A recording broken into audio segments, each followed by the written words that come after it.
Dad's face was red with anger, his hand gripping the doorframe so tightly I thought he might break it.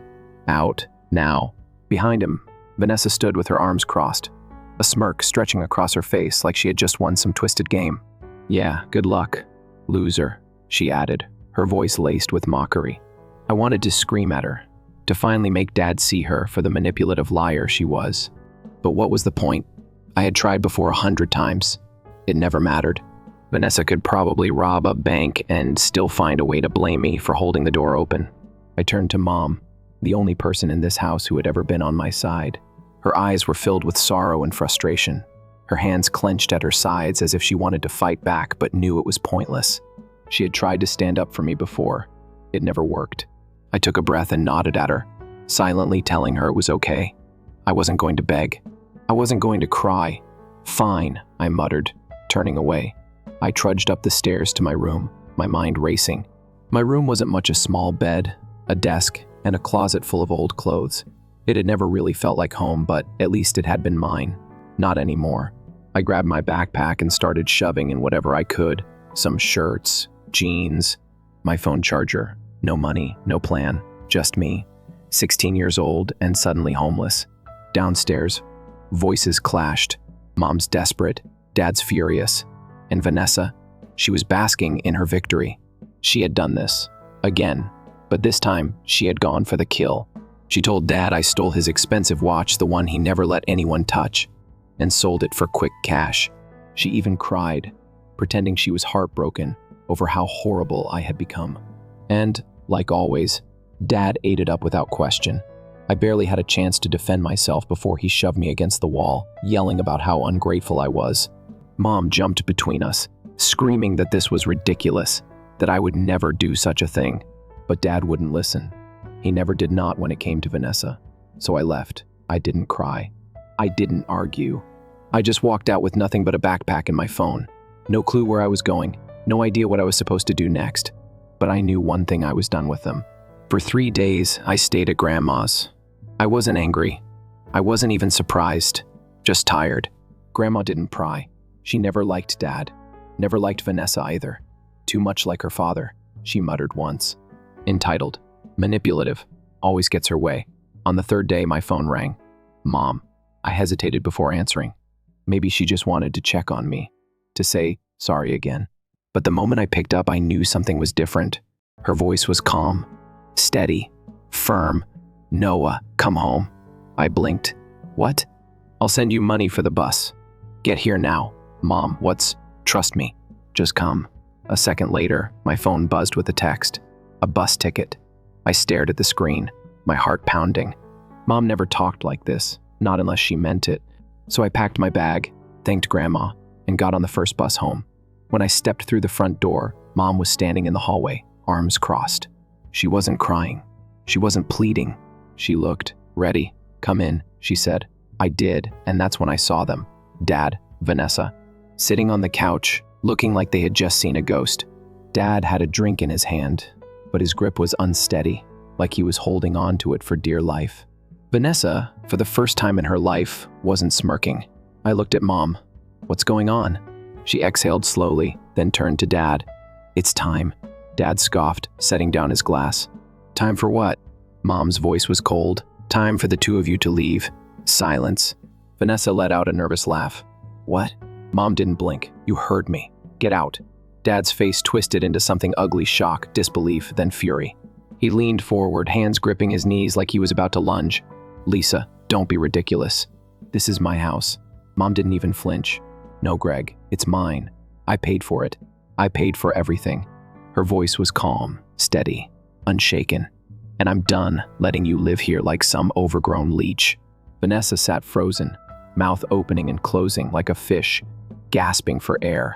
She looked at Dad, waiting for him to fix it, to turn this around like he always did. But for once, he had nothing. Mom walked over to the coffee table, picked up a stack of papers, and tossed them in front of him. I've already spoken to a lawyer. The divorce is happening. Your bank accounts? Frozen. Your credit cards? Canceled. You have nothing, Greg. Nothing that I didn't give you. Dad's face drained of color as he skimmed through the documents, his hands trembling. You can't do this. Mom tilted her head. I can. I did. Vanessa shot up from the couch. This is insane. What am I supposed to do? Mom turned to her, expression unreadable. Figure it out. Just like you expected Noah to. Vanessa's face crumpled. But Mom cut her off, her voice cold. No more excuses. No more manipulating your way out of consequences. Dad clenched his jaw. You can't just throw me out on the street. Mom's lips curled into something that wasn't quite a smile.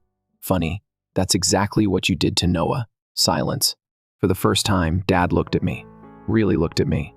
I could see it in his eyes the moment it clicked. The realization that he had done this to himself. I leaned against the wall, arms crossed. Good luck, loser. Vanessa's eyes widened in horror. The same words she had thrown at me days ago now coming back to haunt her. Dad exhaled sharply, his anger giving way to something else. Desperation. Lisa, be reasonable. Mom sighed. I was reasonable for years, Greg, and you took advantage of it. He was losing control, and he knew it. Where do you expect us to go? Not my problem, Mom said simply. Vanessa turned to me, her last hope. Noah, please. Talk to her. I raised an eyebrow. And why would I do that? Tears welled up in her eyes, but I wasn't buying it. Because we're family. I let out a short laugh. Now you remember that? Her face fell. She knew. She knew there was no coming back from this. Dad slammed his fist on the table. Lisa, if you do this, I swear. Swear what? Mom interrupted, stepping forward. That you'll finally have to get a job? That you'll have to take care of yourself for once in your life? Dad clenched his teeth so hard I thought they might crack. But he had nothing. No power. No control. Mom pulled out her phone and started dialing. Dad frowned. Who are you calling? A locksmith, she said. The second you walk out that door, I'm changing the locks. That was it. The final blow. Dad's shoulders slumped, defeat washing over him. He grabbed his coat, jaw tight, face burning with humiliation. He turned to Vanessa. Come on. She hesitated. But now, she swallowed hard, looking around the house like she was seeing it for the last time. Because she was. I stepped aside, giving them a clear path to the door. Vanessa's lip trembled as she passed me. I hate you, I smirked. You'll live. And then they were gone. The moment the door clicked shut, Mom let out a long breath and locked it. Silence filled the house. It was strange. For years, there had always been tension in the air, arguments, waiting to happen. Insults hanging on the tip of someone's tongue. But now, there was peace. Mom turned to me. Are you hungry? I blinked. That was it? No dramatic speech, no tears, just dinner? I let out a breath and laughed. Starving. She nodded toward the kitchen. I made pasta earlier. Should still be warm. As I followed her, I glanced back at the door one last time. For the first time in my life, I felt safe. I felt at home. And I knew this was only the beginning.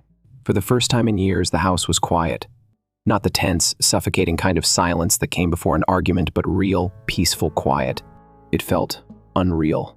Mom and I sat at the kitchen table, the faint scent of garlic and herbs still hanging in the air from the pasta she had made earlier. She sipped her coffee, eyes thoughtful. So, she finally said, what now? I twirled a forkful of spaghetti and shrugged. I guess one, go back to school. Try to pretend like the last 3 days didn't happen. Mom scoffed. Like hell you will. You're not sweeping this under the rug, Noah. I raised an eyebrow. What am I supposed to do? Make a public announcement? She gave me a look. I mean, don't let this make you small. You've been shrinking yourself for years to survive in this house. That's over now. I didn't know what to say to that. I had spent so long trying to stay out of Vanessa and Dad's way, trying to keep my head down, that I wasn't sure how to not do that. Mom must have seen the hesitation in my face because she sighed and leaned back in her chair. You don't have to figure it all out overnight. Just know that you're safe now. You don't have to keep bracing for the next attack. I nodded, not trusting my voice. We ate in comfortable silence for a while, but my mind was still racing. Where were they now? Dad had no job, no savings, no backup plan. Vanessa had spent her whole life coasting on his protection. What would they do now that they actually had to fend for themselves? As if reading my thoughts, Mom smirked. They'll be fine, or they won't. Either way, not our problem. I huffed a laugh. Vanessa won't take this well. Oh, she's probably throwing a tantrum as we speak. Right on cue, my phone buzzed. Vanessa. I hesitated before opening the message. Vanessa, this is insane. You're really just gonna sit there and let Mom do this to us? I stared at the text for a long time. A few days ago, I might have felt guilty. But now I just felt done. She waited a few minutes before sending another. Vanessa, wow. So this is payback, huh? You think you're better than me now? Newsflash, you're still a loser. I let out a slow breath. Classic Vanessa. When guilt didn't work, she went straight for the insults. I put my phone down without replying. A few hours later, Mom's phone rang. She glanced at the screen and sighed. Greg. I sat back, folding my arms. Let me guess. He sure considered everything? Mom put the call on speaker. Lisa, Dad said, his voice carefully measured. We need to talk. Mom leaned against the counter, unimpressed. About what? A pause. Then, reluctantly, Vanessa and I want to come back. I nearly choked on my drink. Mom raised an eyebrow. You what? Dad cleared his throat. We got emotional. We overreacted. I think we can all admit mistakes were made on both sides. I snorted. Unbelievable. Mom, to her credit, didn't even react. Where are you staying? More silence. Then, barely above a whisper, my mother's. Oh, that explained it. Grandma had been Dad's only option. And knowing her, she had probably kicked him out the second he started complaining. Mom smirked. Let me guess. She got tired of you freeloading? A long pause. Then, yes, I couldn't help it, I laughed. The irony. Dad must have heard because his tone sharpened. Lisa, we can't live on the street. Just let us come back. We'll figure something out. Mom's face turned to stone. Respect. Dad faltered. What? You heard me, she said. If you want a chance at coming back, you come here with real respect for me. For Noah. No more insults. No more leeching off me. You act like adults, or you are not welcome here. Ever. I had never heard Mom's voice like that before. Unshakable. Unapologetic. Dad scoffed. Lisa, don't be ridiculous.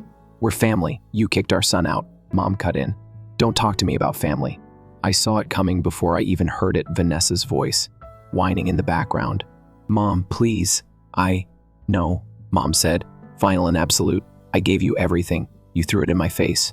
And now, you only care because you finally know what it feels like to be unwanted. Dad tried again, but Mom was already done.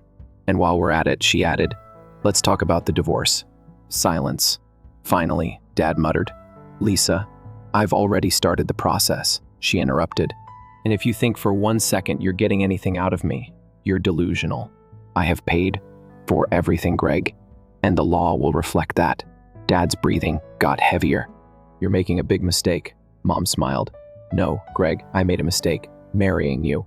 Then she hung up. I sat back, blinking. Well, that was fun. Mom stretched like she had just finished a workout. God, that felt good. For the first time in years, I saw the lightness in her. The weight she had been carrying for so long was finally gone. Dad and Vanessa were out of options, and they knew it. I almost felt sorry for them. Almost. But then I remembered the way Vanessa laughed when I was kicked out.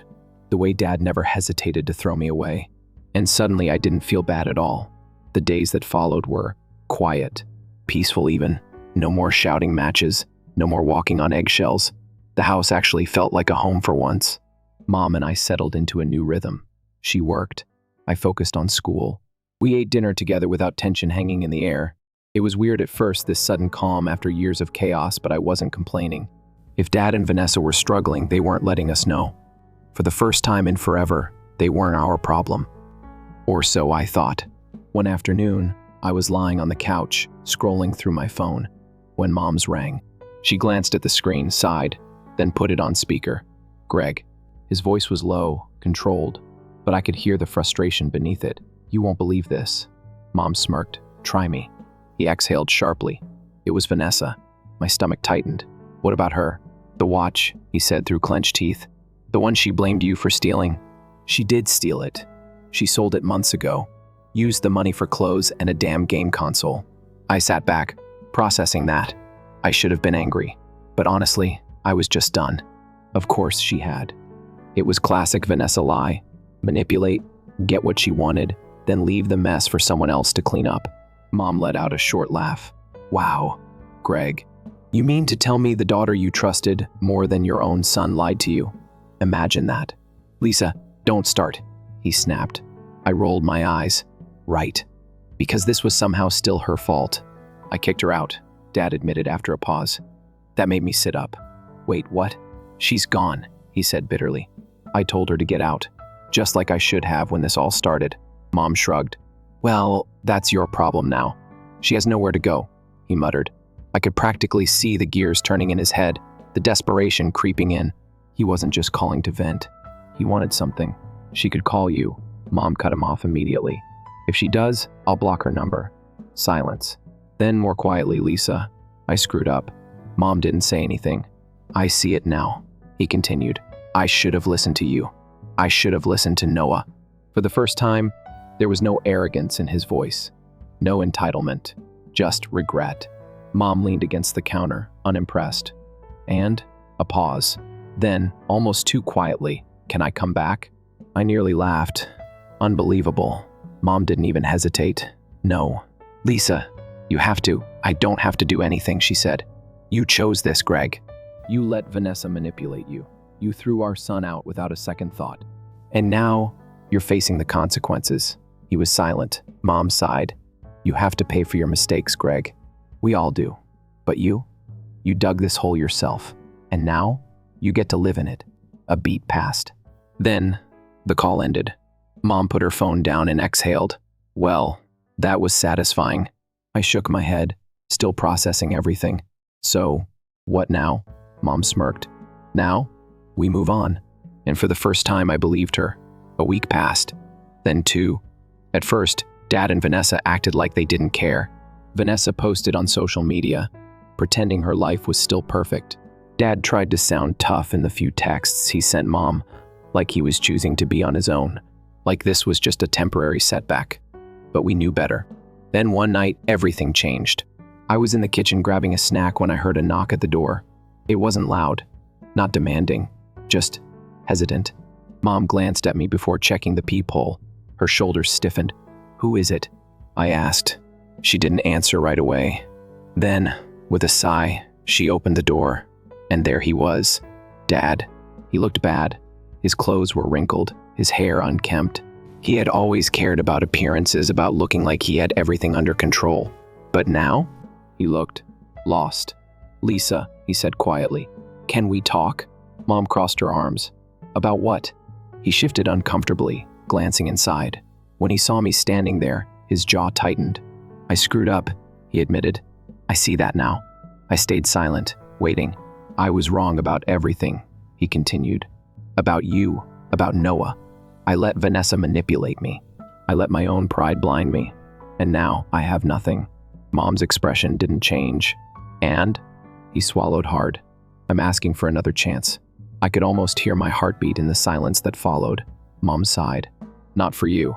For Vanessa, right? His face twitched. She can't do this alone. Mom leaned against the doorframe. And that's my problem because she's still our daughter, Dad said desperately. Mom didn't even blink. She was our daughter when she got Noah kicked out. You didn't seem too concerned about family then. His face fell. He had nothing to say to that. I should have felt something relief, vindication, maybe even pity. But all I felt was tired. Dad exhaled shakily. Lisa, we have nowhere to go. Mom was silent for a long time. Then she spoke. I'll make you a deal. His eyes lit up. Anything. I'll give you $20,000, she said. Enough to start over. Find a place to live. Get back on your feet. I stiffened. What? Dad's face flooded with relief. Lisa, thank you. I swear I won't waste it. I'll prove to you that I can change. Mom nodded. Good. Then let's finalize the divorce. The color drained from his face. Wait, what? Mom's voice was calm. You want the money? Sign the papers. As soon as the divorce is official, you get it. I could see the war in his head. He didn't want to lose. Didn't want to lose control. But the promise of money was too tempting. Finally, he nodded. Okay. Mom gave him a small smile. Smart choice. A few months later, the divorce was finalized. Dad got his 20 grand. Or so he thought. Turns out, Mom knew exactly what she was doing. The agreement stated that the money wouldn't be released until he proved he could support himself, meaning a steady job. his own place, real responsibility. And if he didn't, he got nothing. In the end, he walked away with exactly what he deserved. Absolutely nothing. Life didn't go back to the way it was. It got better. The house felt lighter. No more tension. No more tiptoeing around someone's mood swings. Mom and I fell into a routine that actually worked. She focused on work. I focused on school. And for the first time in my life, I didn't feel like I had to be on guard all the time. As for Dad, reality hit him fast. Without the house, without Mom's money, he was stuck. He ended up renting a tiny, rundown apartment, barely making ends meet. He tried finding a decent job, but with no experience and a lifetime of expecting someone else to handle things, no one wanted to hire him for anything better than minimum wage. The golden life he had taken for granted was gone. And Vanessa? She was still living off him, whining, complaining, refusing to get a real job. I knew it was only a matter of time before something broke, and then it did. One afternoon, Mom was lying on the couch, reading, when her phone rang. She sighed when she saw the name. "It's your father." I rolled my eyes. "What does he want now?" She put him on speaker. His voice was tight with frustration. "You won't believe this." Mom smirked. "Try me." He exhaled sharply. It was Vanessa. My stomach clenched. "What about her?" Dad's voice dropped lower, filled with controlled anger. "The watch, the one she blamed you for? She stole it. She sold it months ago and used the money for clothes and some stupid game console. She told me she earned the money, but I just found the proof." I sat back, letting that sink in. I should have been furious. I should have wanted to throw it in his face. But honestly, I just felt tired. Of course she had done that. It was Vanessa. Lie, manipulate, get what she wanted, then let someone else deal with the fallout. Mom let out a short laugh. "Wow, Greg. You mean to tell me the daughter you defended more than your own son lied to you? Imagine that." "Lisa, don't start," he snapped. I could almost hear the shame in his voice. He knew. He knew he had messed up. "I kicked her out," he admitted after a pause. I blinked. "Wait, what?" "She's gone," he muttered. "I told her to get out, just like I should have when this all started." Mom shrugged. "Well, that's your problem now. She has nowhere to go," he said, voice tight. Mom's smirk faded. "And that's our problem because—" He hesitated. "She could call you." Mom didn't even let him finish. "If she does, I'll block her number." Silence. Then, more quietly, "Lisa, I screwed up." Mom didn't say anything. "I see it now," he said. "I should have listened to you. I should have listened to Noah." For the first time, there was no arrogance in his voice, no entitlement, just regret. Mom leaned against the counter, and a pause. Then, almost too quietly, "Can I come back?" I almost laughed out loud. Mom didn't even hesitate. "No. Lisa, you have to. I don't have to do anything," she said. "You chose this, Greg. You let Vanessa manipulate you. You threw our son out without a second thought, and now you're facing the consequences." He was silent. Mom sighed. "You have to pay for your mistakes, Greg. We all do. But you dug this hole yourself, and now you get to live in it." A beat passed. Then the call ended. Mom put her phone down and exhaled. Well, that was satisfying. I shook my head, still processing everything. "So, what now?" Mom smirked. "Now, we move on." And for the first time, I believed her. Story 2. Rebecca, you're leaving your family behind. My workplace was silent until my mother's voice rang loudly over the phone. I could already feel the strain building as I squeezed the bridge of my nose. "I've told you this 100 times, Mom. I can't continue to save Brian. He is 30 years old. He must accept accountability for his own actions." Her reply was quick, incisive, and filled with the same accusations of guilt that I had heard a million times before. "He is your sibling. Family members are meant to support one another." I took a quick look at my desk's nicely arranged papers. Memories of the tremendous hours I put in to keep myself stable. "Mom, I've been there for him for years. It has nothing to do with family. It has to do with his lack of concern. He wants me to clean up the mess again after he squandered all of his cash. I'm Rebecca, and I've been the family's responsible member for as long as I can remember. I grew up quickly when my dad died when I was 12 years old, taking on more than most children my age ever had to. By now, though, my brother Brian always had a way of sliding. Despite working part-time at a convenience shop at the age of 30, He was still able to spend all of his savings on pricey devices. When his landlord threatened to evict him, he took unaffordable trips and nights out. My mother didn't inquire. She wanted me to pay his rent. I declined. That choice threw my mom and Brian into a complete meltdown. I woke up to a notice on my phone 2 days later. When I entered Facebook and read a lengthy message from my mother, my heart fell. Unfortunately, not everyone thinks that family should remain together. Some would sooner forsake their own blood than lend a helping hand. It's unfortunate when family values are subordinated to greed. I'm genuinely let down. People the first hadn't seen in years left remarks, expressing condolences and scolding me for being callous or self-centered. Then, there came the post from Brian. I never imagined my own sister would abandon me, but I suppose she values money over her family. I know who truly has my back at least. Thank you, Mother. The treachery hurt more than the words did. To everyone we knew, they were portraying me as a villain, fabricating the tale to portray myself as callous. Setting my phone down, I gazed out the window, a simmering anger under the surface. They publicly shamed me for setting limits as a kind of retaliation for all the sacrifices I had made for them over the years. But I made a choice when the rage subsided into something more pronounced. I was prepared to fight back if they wanted to make this a public show. I couldn't get rid of the rage that was running through me after viewing those Facebook posts. After my dad went away, I made a concerted effort to be the trustworthy person to look after the family. However, this was excessive. With my laptop open in front of me, I sat down at my kitchen table and mentally relived the last several years. How many times had I intervened on Brian's behalf? There are too many to count. When he stopped coming up for work 2 years ago, he lost his job. Until he discovered another one, I paid his bills. I gave him the money to fix his car when it broke down, only to discover later that he had used it to purchase concert tickets. And he immediately turned to internet shopping and expensive trainers with the money he borrowed to get back on his feet. Even Brian's carelessness wasn't the worst part. It was my mother's steadfast support for him. Boys are not like other people. Every time I brought it up, she would say, "All he needs is time to get his act together." Years of justifications have passed since then. She had gone from defending me to openly demonizing me after those Facebook remarks. I opened my email with the intention of answering a question about my job, but I was unable to concentrate. I was unable to go past the knot in my gut. It was enough. I made a call to a lawyer later that night. I described the circumstances. I described the posts and the harm they had done to my reputation, my voice trembling with annoyance. I said, "I can't allow them get away with this." I was scarcely able to control my rage. The attorney attentively listened before answering. Although defamation lawsuits can be complex, you have the right to take action if their posts have seriously harmed you on a professional or emotional level. Let's begin by obtaining proof. With a mix of relief and rage, I hung up the phone. Someone was on my side at last.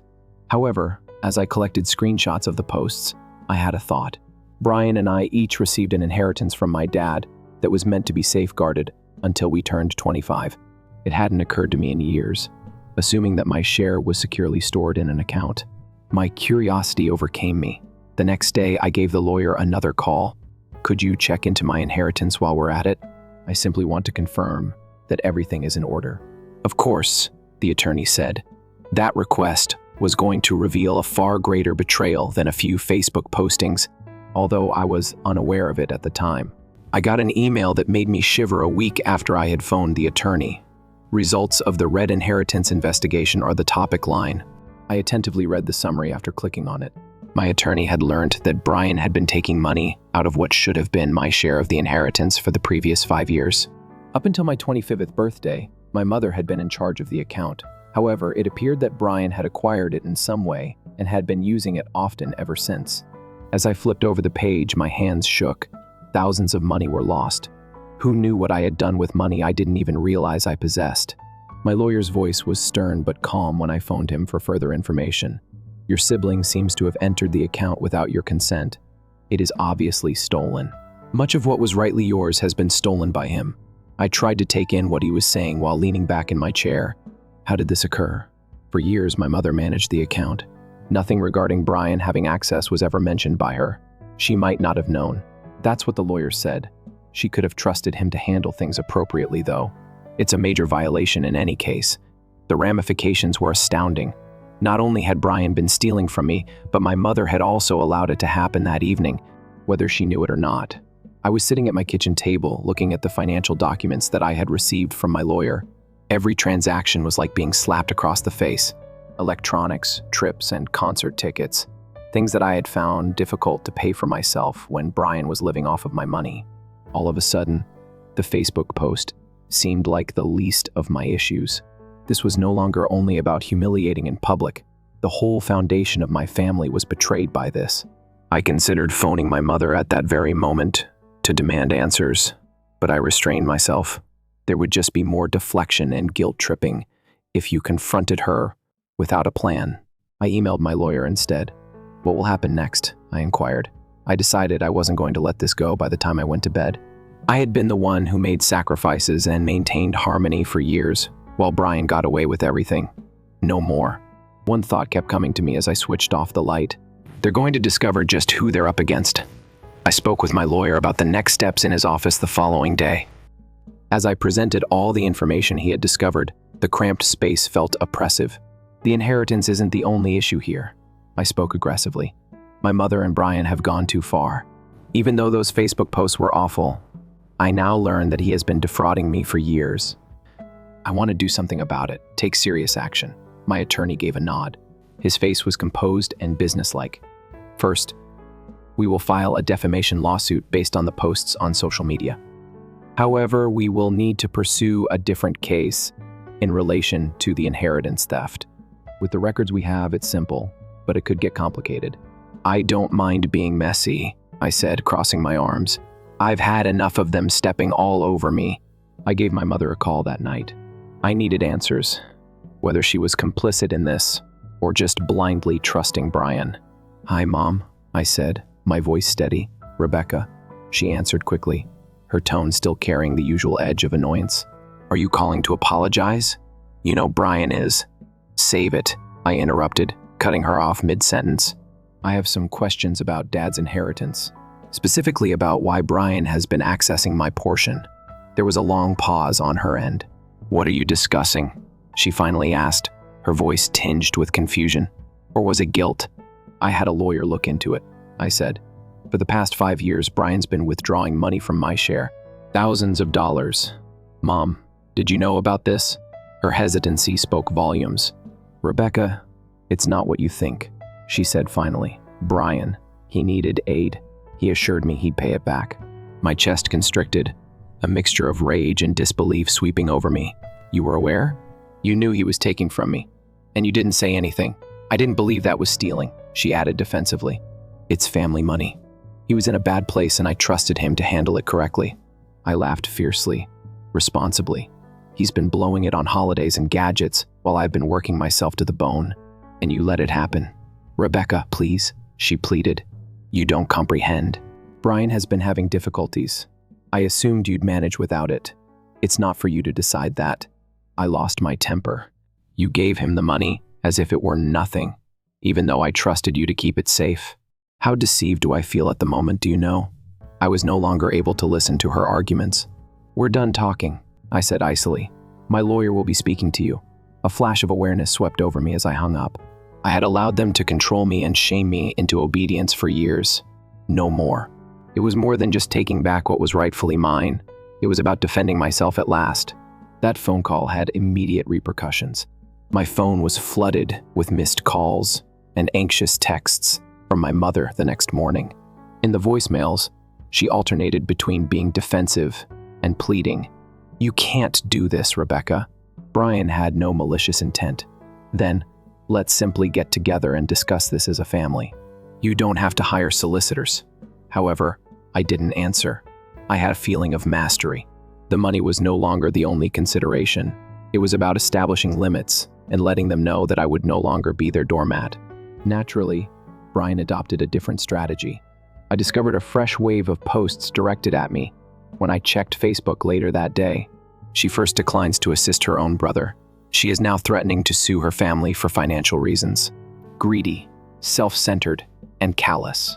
When it comes to money, some individuals truly display their actual selves. My jaw tensed as I gazed at the message. The same group of facilitators from before, expressed their uninvited thoughts in the comments section. She sounds terrible. No matter what, family should come first. You're better off without her, Brian. And without hesitation, I forwarded my lawyer a screenshot that I had taken. I had another meeting with him the next day. He responded, "We're filing both cases. The lawsuit for slander is simple. Regarding the inheritance, we have ample proof that it was stolen. However, you must be ready. Your connection with your mother will become even more strained as a result of this." I leaned forward with a grim face. "It's already too stressed to fix. Come on, let's do it." He gave a nod. "Another stuff. Brian will have to explain where the money went if this gets to court. Are you prepared for that? It could become unsightly." Something in me paused. Was I curious about the extent of this betrayal? However, I then reflected on the years I had given up for a family that never showed gratitude for me. "I'm prepared." I spoke aggressively. My mother gave me another call that night. I picked Rebecca up this time. Her voice wavered as she spoke. "I spoke with Brian. He gave me some information on the funds." I had no idea it was so nasty. "He told you what?" With a harsh tone, I asked. Her quiet was quite telling. Finally, she muttered, "I'm sorry. I had no idea how much he had taken. I ought to have prevented him." I allowed her to continue, even though her comments sounded empty. "I will speak with him once again. We'll work it out. Don't take this to court, please." I take a deep breath and close my eyes. "Mom, it's out of my control now. You ought to have considered this years ago." I was relieved and angry at the same time as I hung up. Although it was much too late to reverse the harm, she was beginning to realize the reality. My lawyer phoned me a week later with an update that took me entirely by surprise. "We have been looking over more financial documents." His tone was calm yet serious as he started. "As it happens, Brian has been using more than simply your inheritance. Additionally, he has been abusing several of your mother's accounts." I went cold. "What are you saying?" "It appears that he has been using money that your mother put up for her retirement." He clarified that we discovered regular withdrawals that followed the same pattern as the ones he took out of your inheritance. I was momentarily at a loss for words. In spite of his shortcomings, my mother had been unyielding in her defense of Brian, and now he had also stolen from her. Is she aware? Finally, I asked. "Not just yet," he said. "However, this information will be revealed if we move forward with both instances." My thoughts were racing when I hung up. Even though I felt bad for my mother for helping Brian, I felt sick to my stomach at the prospect of her losing her retirement funds. I gave her mother a call later that night. I started studying my voice. "It will not be pleasant to hear what I have to tell you. What is it?" Her voice was tired as she inquired. I described what the attorney had found. It was deafeningly quiet on her end. My money was stolen by him." At last, she uttered a tremulous murmur. I softened my tone and responded, "Yes, Mom. You deserve to know, even if I didn't want to. Brian has been robbing us both." She reacted with a mixture of astonishment and destruction. Her voice broke as she continued, "I can't believe this. I had faith in him. I had complete faith in him. You ought not to have." I said softly, "You've been supporting him for years, even though I know you adore him. When there are no repercussions, this occurs." She started crying, and I felt pity for her for the first time. Just as much as she had hurt me, she fell prey to Brian's self-centeredness as well. "Now, what should we do?" Through her tears, she inquired. We waited for the judicial proceedings to conclude. I spoke aggressively. "The money is no longer the only consideration here. It has to do with responsibility." The days that followed were stressful. I could feel the weight of the impending encounter bearing down on me as my lawyer submitted both cases. Although I knew it would be difficult, I also knew it was essential. I had let my mother and Brian use my generosity for years. However, I was defending myself this time. They needed to confront the repercussions of their behavior, regardless of the pain. The initial court date came sooner than I anticipated. As I sat in the courtroom, I had a mix of anxiety and excitement. For the years of entitlement, the thievery, and the way Brian portrayed me as the bad guy, I wanted justice. On the other hand, I was aware that this procedure would be unpleasant and bring the most sinister truths about our family to light. I became enraged at Brian's arrogant demeanor as he and my mother entered the courtroom. He dared to appear disinterested, as if this were just another annoyance in his life. but my mother seemed totally defeated. Her shoulders were stooped as if the weight of everything had finally caught up with her, and she averted her eyes from mine. The attorney meticulously presented the evidence. Black and white screenshots of the social media posts, bank statements, and transaction details were displayed. Every time my attorney talked, I noticed Brian moving uneasily in his chair, and Brian's tone was appropriately contemplative when he finally spoke. His voice was brimming with fake sincerity as he continued. I didn't mean for things to get this far. Well, I was having trouble. The only reason I took the money was because I believed I could repay it. However, Rebecca has no idea what it's like to be in need of assistance. She has always been well organized. As I heard his justifications, my jaw tightened. The gadgets, the evenings out, and the trips were not explained by struggling. And, despite his best efforts to portray himself as the victim, the facts were clear. My mother paused and looked anxiously at Brian when the court asked her to testify. At last, her voice wavered as she spoke. I had faith in Brian, she said. I had assumed that he would handle the money sensibly, but I had no idea how much he had taken or what he was doing with it. I was unaware of how deeply he had wounded Rebecca. Although her remarks were painful, they also had a hint of responsibility. She was admitting reality. I won the case in court. In addition to being compelled to pay back the money he had stolen, Brian and my mother had to publicly apologize online as part of the settlement of the defamation action. It wasn't a flawless triumph. I was aware that Brian would not be able to repay his debt for years. Furthermore, even if the apology was heartfelt, the harm they had caused was not undone. However, it was a beginning. Brian glared at me as we walked out of the courthouse. I hope all is well with you, he spit. I answered calmly, looking him in the eye without flinching. My mother followed. She started crying. Rebecca said, I don't know how to make this right. You begin by being truthful, I said, alongside me. With Brian and with yourself. No more justifications. Slowly, she nodded. She had a sorrowful and guilty expression on her face. I'll make an effort, she muttered. I sat in my flat that night and thought about all that had transpired. The struggle in court was ended, but the actual job was only getting started. Although I knew it would be difficult, I believed I had the strength to set limits with my family.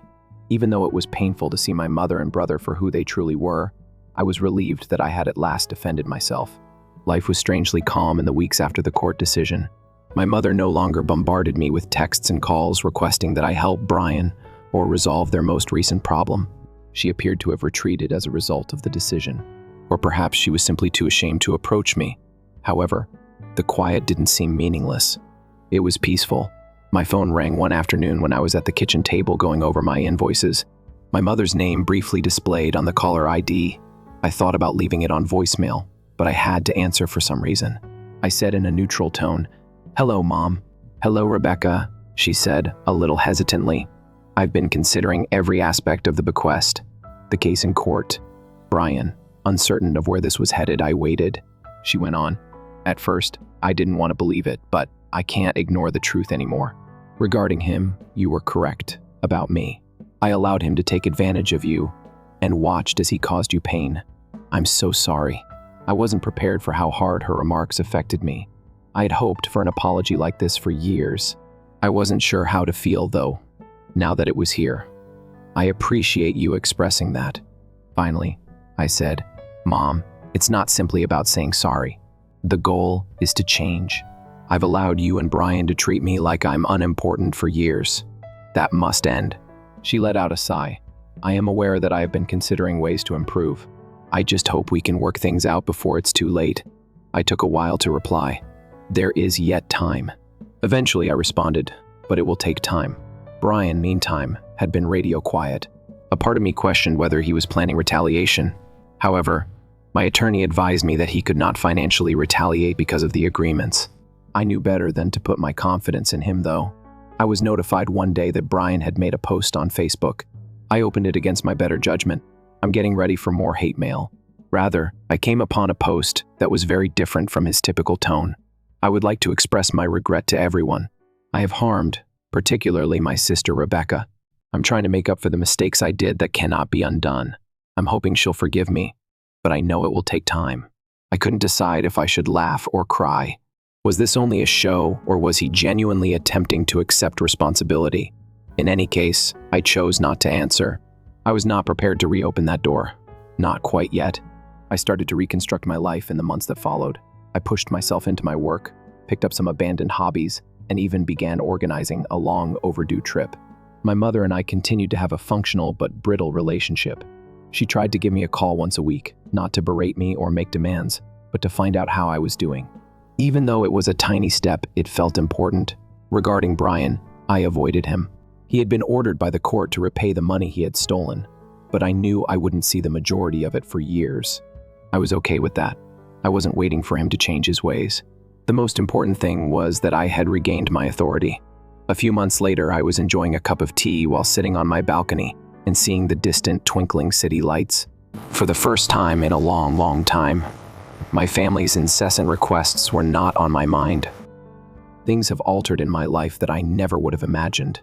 My shoulders were no longer burdened by the continual stress. Instead, I felt a calmness I was unaware I had. I had always believed that defending myself would entail losing my family and my sense of identity. Instead, it had provided me with what I had been looking for the entire time: calm. Although it was taking a while, my mom and I had started to mend our connection. She continued to give me a weekly call, usually to tell me about little things like her garden or a book she was reading. It seemed as though the burden of hidden expectations had finally been lifted from these discussions. Brian, on the other hand, kept his distance. I was grateful for the reparations, but I didn't rely on them, and his court-ordered payments came in irregularly. In actuality, I might have gone on without his money or apology. I had come to appreciate myself and learn to stand on my own, not because I was angry or spiteful. And it was sufficient. Thinking back on all that had transpired, I came to the conclusion that my family had not undergone the biggest transformation. I had it. I had been engaged in a vicious cycle for years of looking to those who simply appeared to take me for granted for acceptance. I had gone above and above to provide for my family, putting my personal security and happiness at risk. However, defending myself, even when it was difficult, had led me down a different route. A tiny consolation was my mother's hesitant attempts to mend our connection. In her own way, she was attempting to put things right, but I still didn't have complete faith in her. There were hints of the mother I had imagined her to be. Someone who valued me not only for what I could provide, but also for who I was. But Brian was another matter entirely. I wasn't prepared to let him back into my life, and his public apologies sounded insincere. I might be able to forgive him in the future. However, it was not that day. The most important thing was that I had learned to respect my own time and work, and to set boundaries. There were times when I doubted myself, and it wasn't always easy. However, I now realized that it was always the appropriate thing to do to defend my value. I was quietly proud when I took a drink of my tea. Even if my family may not have changed entirely, I had, and that was sufficient. I had worked hard to gain this tranquility, and I wasn't going to let it go. Story 3. For her graduation, my sister's parents got her a new home. After that, I received my gift. It's a membership at the gym. They said that after my sister lost the house and casino a month later, I became irate and departed. The day of graduation was meant to be a joyous occasion. Both Barbara and I had received our college degrees, and our parents had thrown a large family supper. I anticipated a speech, possibly some mushy platitudes about their pride. I was surprised when they turned to Barbara and grinned broadly, saying, "We got you a house. It's a house, a new one, paid in full, $120,000 in value." She screamed and covered her mouth with her hands, feigning astonishment, but I knew she understood, and the entire crowd erupted in applause. She was constantly aware. I felt the moment elongate as my father turned to face me. They must have had something planned for me as well, which is why my heart was racing. Something that made me feel significant, even if it wasn't a house. And for you, Tom, the moment was extended by my mother's grin. "It's a membership at the gym." I briefly believed I had misheard. They were serious, though. Barbara started laughing as I was looking around the room, expecting for someone to say something. Next, my father. My cousins come next. Before long, the majority of the table was giggling, as though it were the world's funniest joke. Something broke inside of me. "Are you kidding me?" I replied. pushing back my chair and getting to my feet. They laughed even more as a result. Barbara dabbed at a fictitious tear. "Tom, please stop being so theatrical." I glanced at my parents. They gave me what?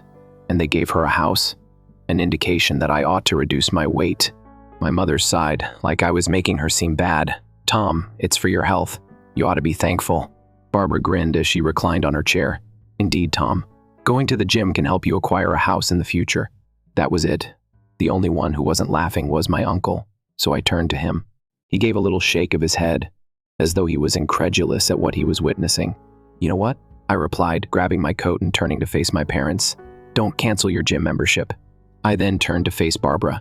"Take advantage of your home while it lasts." I then left. That night I decided something. I had moved out of her house. I had saved up enough money to buy a property of my own. It would be mine, even if it wouldn't be elegant. A month went by. I stopped communicating with them once I moved into my own. During those weeks, Barbara called me and hosted parties at her new home. Just gotta rub it in sometimes. "How is the flat doing?" "It must be quite adorable and little." Then my phone buzzed one evening. I disregarded it, Barbara. She gave another call. My mother then phoned. Next, my father. When I finally answered the phone, my mother's voice was frantic. The house had been lost by Barbara. "Have you lost it?" I assumed she had experienced some sort of misfortune or had been robbed. No, she had lost money in a gambling establishment. She thought it would be a great idea to double her money. She kept it to herself, just entered a high-stakes game, and bet till she was broke. She lost more than simply her life savings. She practically pledged the house as security for a huge wager, which she lost. It was gone in an instant. It was so ridiculous that I nearly burst out laughing, not because I was being unkind. "We need your help," stated my father. I could see where this was headed. "She is currently homeless. Until we resolve this, we need your assistance in paying her rent." I ended the call. Barbara showed up to my flat the next day. She had stopped laughing. She claimed to have nowhere else to go while standing in the corridor, looking dejected. I pointed out that she was a member of a gym. She continued to return daily to knock on my door and beg. My parents persisted in phoning, putting pressure on me and acting as though I was in charge. "Her brother is you. Family looks out for family." I questioned them about their mentality when they gave me a pretentious coupon and gave her a house. It got out of hand. My father began accusing me of being self-centered. I was hurting my own sister, my mother sobbed. However, the lone rational member of the family, my uncle, took over. He instructed my parents to keep their distance. Barbara should handle her own issue, he said. He made it plain that he would ensure that everyone in the extended family was aware of their treatment of me if they didn't leave me alone. My dad detested that. They gradually stopped phoning me, but he blasted off. At long last, Barbara found a little apartment, not a home. To pay for it, she had to take a second job. She contacted me again last week, pretending to be very kind, and asked if we could have lunch together. "I'm busy," I informed her. She must have finally understood that if you laugh at someone all their life, they won't be upset if you lose. After a few weeks, I believe that everything had finally settled down. My parents have stopped calling. Barbara won't knock on my door anymore. I was relishing the quiet. Then, one evening, I noticed someone sitting on the doorstep as I was walking up to my apartment building after work. Barbara was the one. She had a horrible appearance. Her pricey clothing were crumpled as though she had slept in them, and her normally flawless hair was in disarray. When she spotted me, she stood up. "There is nowhere for me to go," I said. She said. I let out a sigh. "It's not my issue." She came up the stairs after me. "Tom, hurry up. For a few nights only." "No." She took hold of my arm. "Please." The first opened my door and shook her off. "Do you have any friends?" "Visit them." She paused. Then she replied, "They won't return my calls," in a hushed voice. I paused at it. Barbara was constantly surrounded by people. I now understand, however, that they were not really pals. They came for the luxurious mansion, the free cocktails, and the parties. They were gone now, and she had nothing. However, it wasn't my issue. I entered and shut the door. She was still sitting in front of my building the following morning, wearing a light jacket, and seemed dejected. Disregarding her, I proceeded to work. She was gone that evening. That seemed to be the end of it. Then, odd things started to happen. When I went to take food out of the refrigerator one evening, I discovered that several items were gone. Simple stuff. Initially, I vowed not to have consumed a box of instant noodles and a beverage. Lost. My supper leftovers from the previous night vanished one day. I lived by myself. I began to listen. I looked at the locks. Everything appeared to be typical, but then I became aware of an oddity. I never opened the window in my small laundry room, and it was unlocked. That night, I felt uneasy. I recorded the kitchen on my cell phone. I watched the video the following morning at 2 a.m. Barbara climbed in as the window of the laundry room slipped open. Astonished, I gazed at the screen. She slipped into the kitchen, unlocked my fridge, and began to eat. After that, she took the blanket out of my closet, laid down on the floor, and fell asleep. For days, she had been infiltrating. That night, I addressed her. She first disputed it, but she started crying when I showed her the video. Too embarrassed to seek her parents for further assistance, she had been sleeping in her car. Desperate, she said. I gave her an hour to get her belongings and head out. My parents learned that she had departed. They were enraged. My father called and scolded me for being a selfish, cold-hearted brother. I was deemed heartless by my mother for allowing my own sister to sleep on the streets.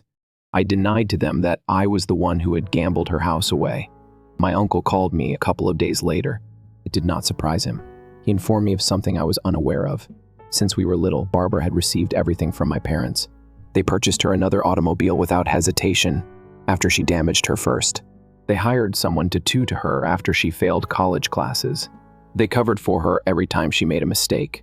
Tom, he added, she's never had any consequences. Perhaps she needs to learn. Then the greatest surprise of all occurred. Barbara was taken into custody. As it happened, she had become so desperate that she attempted to rob a store. She was apprehended. Naturally, my parents provided for her, and they placed the blame on me rather than her. They said that she wouldn't have been compelled to steal if I had just assisted her. That was it. I was finished. They were all blocked by me. Months passed. At work, one received a promotion. I felt liberated after moving to a nicer flat. Bits and pieces came through to me. Barbara, my uncle, was having difficulties. My folks had finally ceased nagging me, but they still made excuses for her. Then one day, I received a text message from an unidentified number. I apologize for not responding, Barbara. Sometimes it's only after losing everything that one realizes what they had. After a few months, everything was at last calm. No more guilt trips, no more calls. My parents had given up blaming me for their mess, and Barbara was working 2 jobs to pay for her small flat. Or so I believed. Barbara was sitting on the stairs outside my apartment building one evening when I got home. Her hair was a jumble and she seemed disheveled. She has dark circles beneath her eyes. She pretended not to be waiting for me as she browsed through her phone. I let out a sigh. "What are you looking for?" She brushed herself off and got up. "All I have to do is speak." I didn't respond. I just opened my door and entered. She trailed behind. As she paced my living room, she continued, "Look, I know I messed up. I understand that I was foolish, but I'm at my breaking point, Tom. I am not able to work 2 jobs. This flat is too small for me to live in. You want me to buy you a larger apartment, so what?" She paused. I'm not sure. I simply believe that I ought to return home." I let out a deep, sincere chuckle. "Fantastic. Tell your parents. They will undoubtedly embrace their golden kid when they return." She crossed her arms. "Yes, I did." "No," they said. I was surprised by it. With a sigh, she reclined on my couch and massaged her temples. They claimed that they lacked the necessary room. They didn't want me to enter their house with my poor decisions. "You had a house and you lost it," Mom replied very simply. "So, sort it out." I gazed at them. "Do you mean the same folks that pleaded with me for assistance? The same folks who accused me of being self-centered?" She gave a nod. "Indeed, they abandoned me as soon as they recognized that helping me was not an option." I nearly felt awful for a second. Nearly. Then she turned to face me. I was hoped that I may be able to remain here until I was able to stand again. I made no hesitation at all. "No." She tightened her jaw. "Tom, hurry up. If I had other alternatives, I wouldn't be here. I told you you had choices. You owned a home. You may have had years of comfortable living. But like a fool, you shoved it in my face, laughed at me, and gambled it away. You suddenly recall that I exist now that your parents are refusing to assist you." Her expression twisted in exasperation. "You don't need to act like such a jerk. I do indeed. You would never have done that for me, so I fired back. If the positions were reversed, this would make you giggle." She turned her head away. She tightened her jaw. I was correct, and she knew it. There was stillness for a few seconds, and then she got up. All right, I'll come up with another idea. She rushed to the exit. However, don't pretend that you're superior to me. The fact that you live in a subpar flat makes you think. You're doing well. Newsflash, Tom, your parents also don't give a damn about you. The only reason they put up with you is that you're not a burden. Behind her, she slammed the door. That seemed to be the end of it. However, I received a call from my mother the next day. What did you tell your sister, Tom? She called us in tears. I chuckled. She expected me to change her life when she arrived at my place. I abruptly informed her, no mom's side. She's your sister, Tom. You must be present for her. You failed to support her. Why ought I to be? A lengthy pause ensued. It's not about us here. It has to do with family. I interrupted her. Oh, family comes into play now. When you were distributing houses, what was that energy? I hung up before she could finish her sentence. The actual mayhem started. Barbara returned to our parents' place a few days later, perhaps having determined that I would not assist her. When they refused to let her move back in, she showed up without warning and demanded permission. It became nasty. She called them hypocrites and yelled at them, claimed to have coddled her their entire lives, and now they were abandoning her just when she needed them most. Then I was stunned by this portion. They were bad parents, she informed them. My mom went crazy. In response, she yelled that Barbara was unappreciative because all they had given her was wrecked by her, because the family was embarrassed by her. Perhaps it was time for her to learn how to stand on her own 2 feet. My dad, who was generally the more composed one, said. Barbara was not pleased. From the table, she grabbed a colorful vase and tossed it against the wall. It broke. The final straw was that. My father took hold of her arm and pulled her to the door while shouting that she would never be allowed to do something similar again. Welcome back. Barbara went out. And for some reason, my parents blamed me for her behavior rather than her. If only you would allow her to remain with you. Later, my mother yelled at me on the phone. This would never have occurred. I chuckled. Well, she's my issue once more. Did you manage to sort it out, Tom, with your parents? You ought to follow our instructions. It nearly made me feel terrible for them. They had shaped Barbara into someone who believed she could do no wrong by playing favorites all their lives.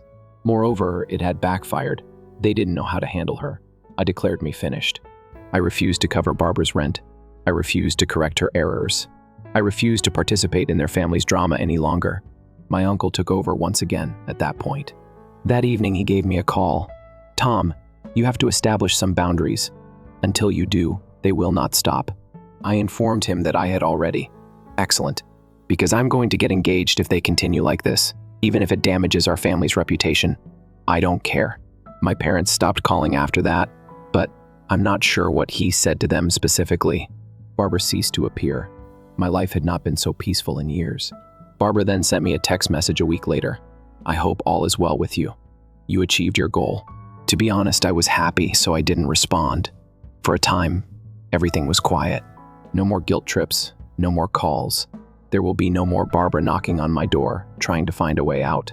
Perhaps they had finally learnt their lesson, I reasoned. I ought to have been more aware. It began with my father's message, only the casual, "Hey, give me a call as soon as you can." I choose to disregard it. I was aware that those messages would never lead to anything positive. My mother called a few hours later. I let the voicemail go. Barbara then gave a call. This time, I was tempted to respond to see what absurd request she had, but I refrained. My father sent me another note when I got up the next morning. We have a crucial topic to discuss. Give us a call. I finally phoned back, even though I should have avoided it. My mother immediately picked up. She spoke in a nice voice, as if she had no requests to make. We haven't spoken in such a long time, Tom. How are you? I didn't even smile at her. What are you looking for? She let out a sigh like though I were crazy. Barbara is the subject. It was, of course. After a moment of hesitation, she spoke. The rent is causing her problems. Despite her best efforts, she is barely able to make ends meet. We believed I had interrupted her. No, she became defensive.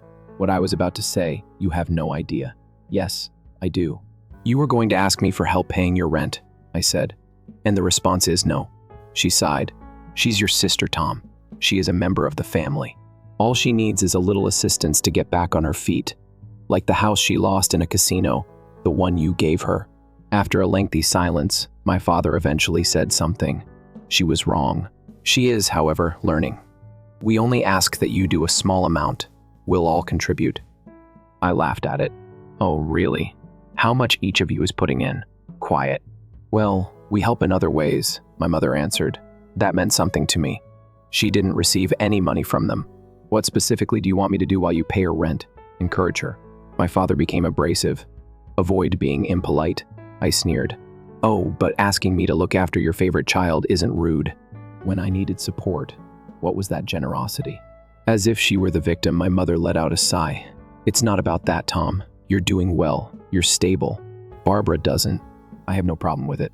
Barbara then plunged right into the discussion. I was completely unaware that she was on the queue. Will you ever get over your bitterness? Jesus, Tom. She lost her temper. I chuckled. I apologize. Should I simply forget how you treated me? You're behaving as though I took from you directly. She fired back. I made a poor decision, all right? But your life is good. You have the money to assist me. I can, but that doesn't mean I will. She let out a moan. Isn't that selfish of you? I said. When you were mocking my adorable little flat, what was that energy? Quiet. Then she attempted a different approach. All right, in any case, at least lend me some cash if you're not going to assist me. I'll reimburse you, I chuckled once more. No, you won't. Not even your rent is paid by you. She lost her temper. You're amazing. You're behaving like a whiny kid. Would you rather watch me suffer than assist your own sister? I made no hesitation at all. Yes, my father went crazy. Enough, Tom. This is not how we brought you up. I was enraged by that. No, you didn't. You brought me up to be the fallback option. And you know what? I give up. I ended the call. They continued to call throughout the following few days. It was either my dad or my mother. Barbara sometimes. I disregarded all of them. My uncle then called. They claim that you're not willing to assist Barbara, that it's harsh of you. I let out a sigh. What are your thoughts? He laughed. Since their golden kid has finally run out of luck, I believe they are in a panic. You're right to tell them no, in my opinion. I only needed that assurance. Barbara sent me one last SMS the next day. This is something you will regret. Her number was blocked by me. That seemed to be the end of it. However, a week later, something occurred that completely altered the situation. I began receiving odd mail a week after I banned Barbara. I ignored it at first, but my stomach fell as I read one of the letters. It was regarding a loan I had never taken out and came from a bank I didn't know. A sizable debt had been taken out in my name. When I looked at the information, I saw my parents' home address. I didn't bother to call before I headed directly to their house. My mother smiled nervously as she opened the door. I displayed the letter. Describe. She looked at my father. We were going to let you know when, Tom. Following my transfer to collections. My father's side.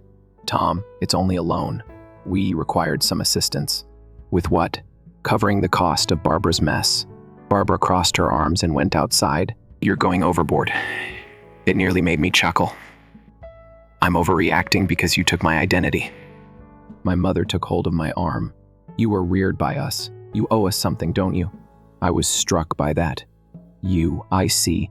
My father folded his arms. You're being self-centered. We knew you would never voluntarily assist. I took my phone out. You've got 48 hours to make this right. Or I call the police. They went into a panic. The debt was repaid 2 days later. I didn't inquire as to how I secured my credit, cut them off permanently, and block their numbers. It was more than a year ago. I now lead a life of my own. I have good credit. I don't waste any time worrying about them because my employment is secure. But she's drowning in debt, Barbara. At last, my parents recognized that she was a burden. However, they simply whine rather than accept accountability. They now phone me without requesting money. Not directly anyhow. They desire my return. The good son. The steady one. The contingency plan. Since I am aware of the reality, I choose not to respond. I was never wanted by them. All they wanted was what I had to provide, and I will never again give them anything.